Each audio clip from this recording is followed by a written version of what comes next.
What's up guys, welcome back to my channel. So pag-uusapan natin ang naging weigh-in ni WBO Flyweight Champion Jesse Bam Rodriguez versus IBF Flyweight Champion Sunny Edwards. So tumimbang si Jesse Bam Rodriguez ng 111.6 pounds, samantalang si Sunny Edwards naman ay tumimbang din ng 111.6 pounds. Parehas pasok sa 112 pounds limit ng flyweight division. Kaya naman tuloy na ang unification fight nila bukas. Nakataya ang WBO ni Jesse Bam Rodriguez at ang IBF ni Sunny Edwards. Isang unification ang laban. Ang mananalo dito mahahawakan ang dalawa sa 4 na titulo sa flyweight division. Kaya abangan natin ang unification fight nila bukas.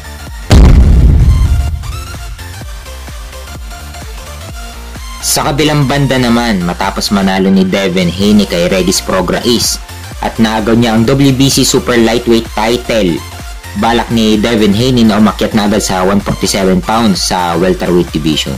So hindi biro ang mga kasagupa ni Haney sa welterweight division.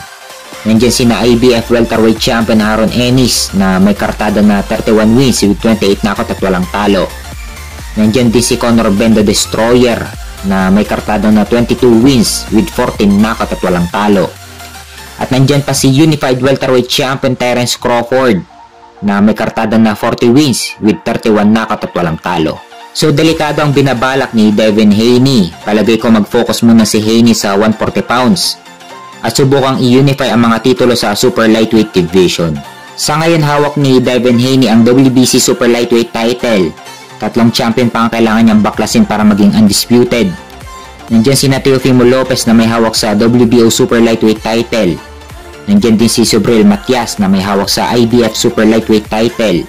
At nandiyan din si Rolly Romero na may hawak sa WBA Super Lightweight title. So ito muna ang kailangan labanan ni Devin Haney bago umakyat ng welterweight division. Dahil mas mabibigat ang mga suntok sa 147 pounds kumpara dito sa 140 pounds. Baka sa sobrang kamamadali ni Devin Haney na umakyat ng division, baka masira ang undefeated record na iniingatan para sa kanya.